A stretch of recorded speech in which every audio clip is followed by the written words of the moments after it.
پنو میں security forces کے کامیاب آپریشنز، 3 اہم کمانڈر سمیت 17 دہشت گرد ہلاک دہشت گردوں سے بڑی تعداد میں اسلحہ ایمونیشن برآمد، بنو کو بڑی تباہی سے بھی بچا لیا گیا۔ آبشار چوک میں دہشت گردوں نے 10 کلو وزنی IED بم نصب کیا تھا، BDS نے بروقت کارروائی کر کے کامیابی سے ناکارہ بنا دیا۔ ضمنی انتخابات، قومی اور صوبائی اسمبلی کی 13 نشستوں پر پولنگ کل، الیکشن مہم ختم، جلسے جلوسوں پر پابندی عائد۔ NA 129 میں نون لیگ اور آزاد امیدوار ارسلان احمد آمنے سامنے، NA 18 ہری پور میں عمر ایوب کی اہلیہ اور نون لیگ کے بابر نواز میں کانٹے کا مقابلہ۔ لاہور، فیصل آباد، ساہیوال، DG خان، مظفر گڑھ، سرگودھا سمیت ہری پور اور میاں والی میں گہما گہمی۔ وفاقی حکومت نے ضمنی انتخابات میں سیکیورٹی کے لیے فوج تعیناتی کی منظوری دے دی۔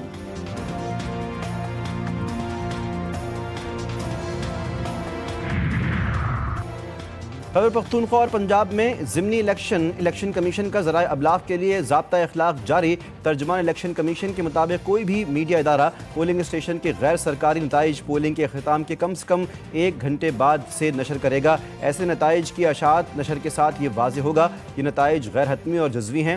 خلاف ورزی کی صورت میں کمیشن متعلقہ حکام سے مناسب تعدیبی کارروائی کے لیے لازماً رجوع کرے گا۔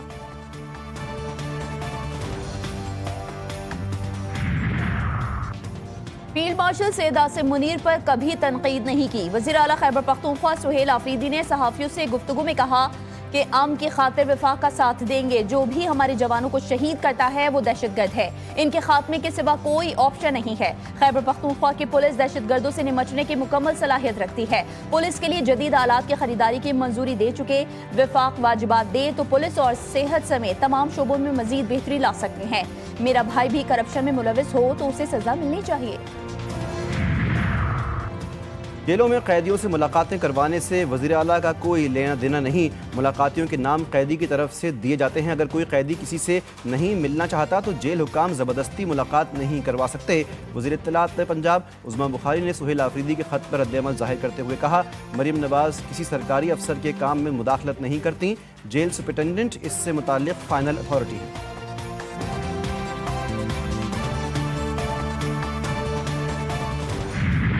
لیکن نظام ایسا نہیں ہے کہ جس میں آپ کو حق ملے اور آپ اپنا مقدمہ لڑ سکتے۔ ایسا پاکستان ہے یہ جہاں غربت کی لکیر سے 40% سے زائد 44% لوگ زندگی گزار رہے ہیں، کہ جو بظاہر تو خواتین کے حقوق کے لیے آواز اٹھاتے ہیں لیکن ان کا ایک مخصوص قسم کا ایجنڈا ہوتا ہے، لیکن وہ کھیت مزدور خاتون کے لیے بات نہیں کرتے۔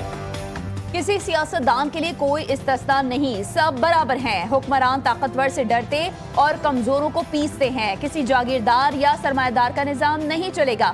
امیر جماعت اسلامی پاکستان حافظ نعیم الرحمان کا لاہور میں اجتماع سے خطاب، کہا جس پارٹی میں عوام کی رائے کا احترام نہیں وہ کبھی حالات تبدیل نہیں کر سکتی، نظام کی تبدیلی تک ہماری تحریک جاری رہے گی۔ میں ان کو ٹاؤن چیئرمین کو کہوں گا یار فوکس مینار پاکستان میں نہ رکھو، ایونٹ لاہور میں ہو رہا ہے، ٹرینیں یہاں سے جا رہی ہیں، نعیم الرحمان صاحب خود وہاں پہ چلے گئے، آج بھی ہمارے کھمبوں میں موجود ہیں، تو یار اب کیا ضرورت ہے کہ نیٹی جیٹی پل پہ مجھے نعیم الرحمان صاحب کی تصویر نظر آ رہی ہے اور لکھا ہوتا ہے نظام بدلو۔ ابھی نیا شوق منیم ظفر کو بھی ہو گیا ہے، یار فوٹو ووٹو سے باہر میں میر ہوں کراچی کا، میں تصویریں کہیں نہیں لگاتا۔ جماعت اسلامی کے ٹاؤن چیئرمینز فوکس مینار پاکستان پر نہ رکھیں، ایونٹ لاہور میں ہو رہا ہے، ٹرینیں یہاں سے جا رہی ہیں۔ میئر کراچی مرتضی وہاب کی جماعت اسلامی پر کڑی تنقید، میڈیا سے گفتگو میں مرتضی وہاب نے کہا نعیم الرحمان وہاں چلے گئے، تصویریں آج بھی یہاں لگی ہیں، لاہور میں نعیم الرحمان کا کوئی پوسٹر نظر آ جائے پھر بتائیے گا، میں کوئی جماعت اسلامی کا نہیں ہوں کہ پیسوں کو اکاؤنٹ میں رکھوں اور خرچ نہ کروں۔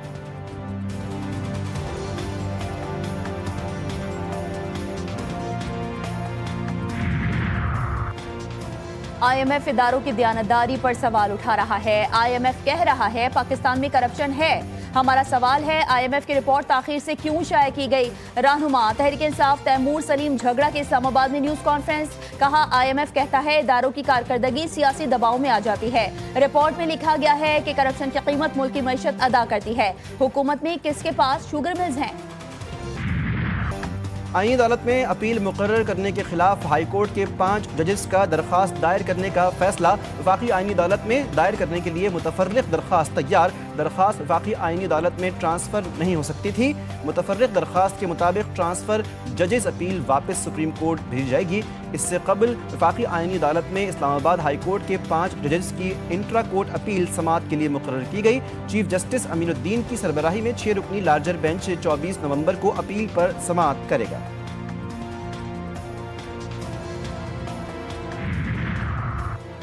سندھ ہائی کورٹ کے باہر 27ویں آئینی ترمیم کے خلاف وکلا کا کنونشن۔ سندھ ہائی کورٹ کے باہر وکلا اور پولیس میں جھڑپ، پولیس کی وکلا کو سندھ ہائی کورٹ کے اندر گھسنے سے روکنے کی کوشش، وکلا کی بڑی تعداد رکاوٹیں ہٹا کر سندھ ہائی کورٹ کے اندر داخل ہو گئی۔ داخلی راستوں پر پولیس کمانڈوز اور اینٹی رائٹ فورس کے اہلکار تعینات تھے۔ پاکستان اور IMF کے درمیان 10 روزہ ٹیکنیکل بات چیت ختم۔ پاکستان نے 10 سال کی سپلیمنٹری گرانٹس کے اسپیشل آڈٹ کا مطالبہ مان لیا۔ وفاقی حکومت کے اختیارات محدود کرنے کا مطالبہ بھی تسلیم۔ پبلک فائنانس مینجمنٹ کے ڈیجائزیشن ماسٹر پلان کی نگرانی کی جائے گی۔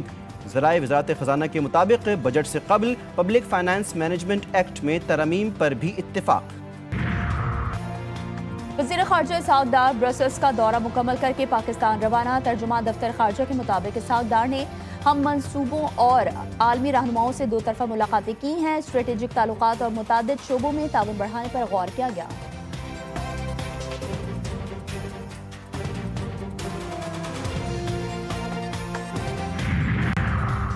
نیچے لیول پر شاید پورا کنٹرول نہ ہو مگر پنجاب میں ٹاپ لیول پر کرپشن ممکن نہیں۔ وزیر اعلیٰ پنجاب مریم نواز کا 27ویں نیشنل ڈیفنس سیکیورٹی ورکشاپ کے شرکاء سے خطاب، کہا پنجاب میں میرٹ کی خلاف ورزی نہیں کی جا سکتی، سیاسی بنیاد پر کوئی بھرتی نہیں کی گئی، کوئی کہہ دے کہ میں نے کسی کی سفارش کی ہے تو استعفیٰ دے دوں گی۔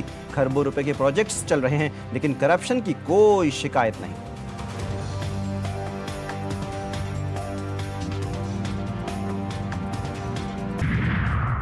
کراچی میں حادثے نہ روک سکے یونیورسٹی قریب تیز رفتار گاڑی نے 2 خواتین کو کچل دیا۔ خواتین روڈ کراس کر رہی تھیں، ایک موقع پر جاں بحق، ایک شدید زخمی۔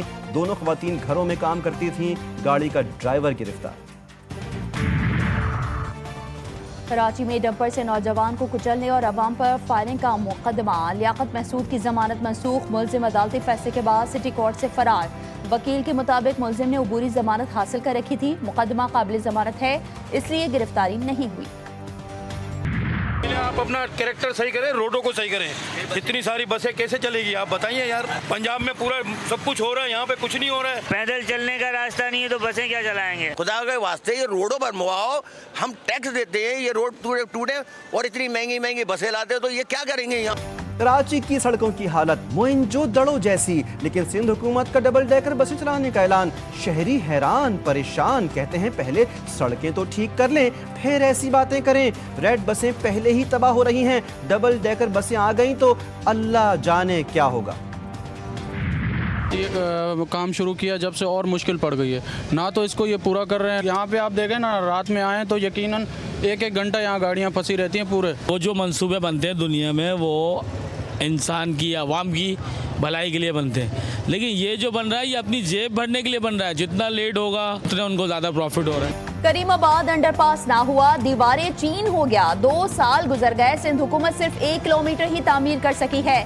10 ماہ میں تعمیر کا وعدہ کیا گیا تھا لیکن 2 سال گزر گئے۔ منصوبے کی لاگت 1 ارب 35 کروڑ سے 3 ارب 70 کروڑ تک جا پہنچی۔ ٹریفک مسائل کو حل کرنے والا منصوبہ خود ٹریفک جام کا سبب بن گیا، عوام اور دکاندار سخت پریشان۔ نوشہرہ میں مکان کی چھت گرنے سے 4 بچوں سمیت 5 افراد جاں بحق، 3 زخمی۔ تحصیل پبی کے علاقے ڈاک جدید میں ایک مکان کی چھت منہدم ہو گئی۔ حادثے کے نتیجے میں خاندان کے 8 افراد ملبے تلے دب گئے۔ ریسکیو ٹیم کے مطابق 5 افراد موقع پر ہی جاں بحق اور 3 زخمی۔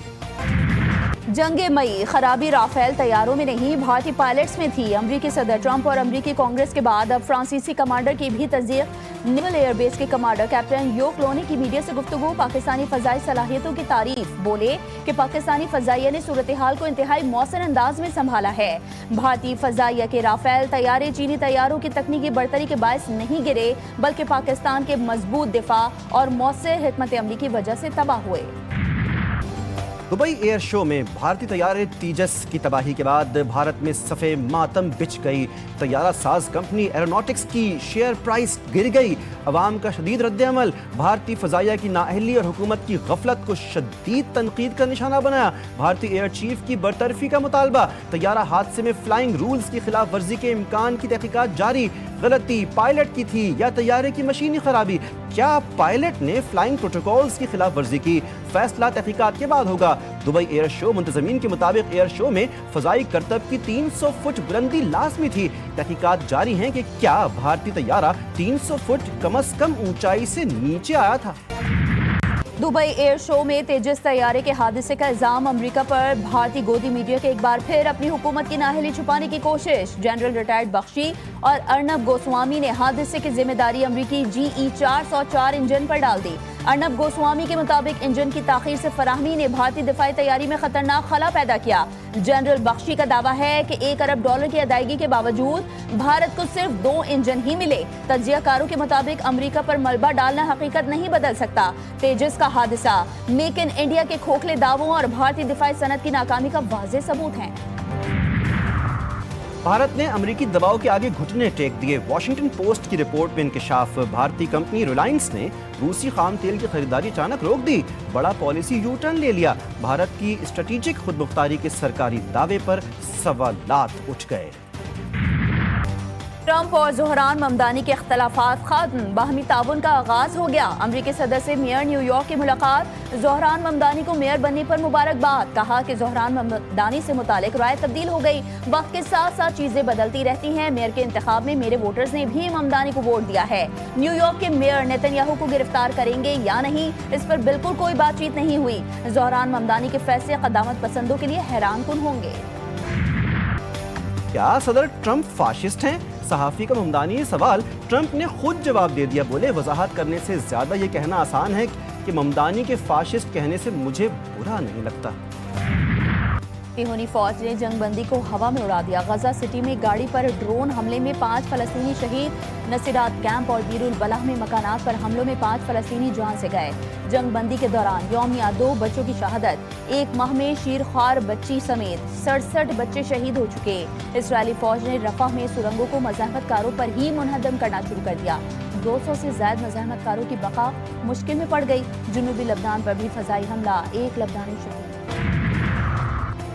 شمال مغربی نائجیریا کے کیتھولک اسکول سے 315 طلبہ اور اساتذہ اغوا، کرسچن ایسوسی ایشن آف نائجیریا کی تصدیق، اس سے قبل 2024 میں کدانہ ریاست میں 200 کے قریب طلبہ کو اغوا کیا گیا تھا۔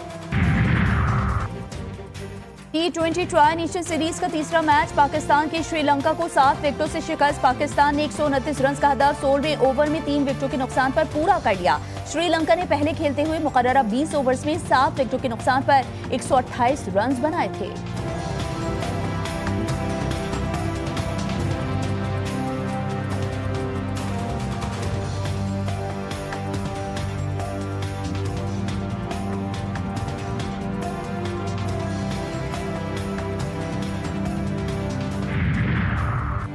سہ ملکی T20 سیریز، قومی کرکٹ ٹیم کو بڑا جھٹکا، فاسٹ بولر شاہین شاہ آفریدی ایک بار پھر انجری کا شکار، شاہین پریکٹس کے دوران زخمی ہو گئے۔ پاکستان کرکٹ بورڈ کے مطابق فاسٹ بولر شاہین آفریدی کو PCB کے میڈیکل پینل کی خصوصی نگرانی میں رکھا گیا ہے۔ فاسٹ بولر کی اگلے میچ میں شمولیت کا فیصلہ میڈیکل بورڈ کی کلیئرنس سے مشروط ہوگا۔ اور برطانیہ میں شدید برف باری، مختلف علاقوں نے سفید چادر اوڑھ لی، درجہ حرارت -12 سینٹی گریڈ، شدید سردی کی لہر نے 15 سال کا ریکارڈ توڑ دیا۔ گزشتہ رات برطانیہ کی سرد ترین راتوں میں سے ایک رہی، درجنوں تعلیمی ادارے بند، ریل اور ٹریفک میں بھی خلل پڑا۔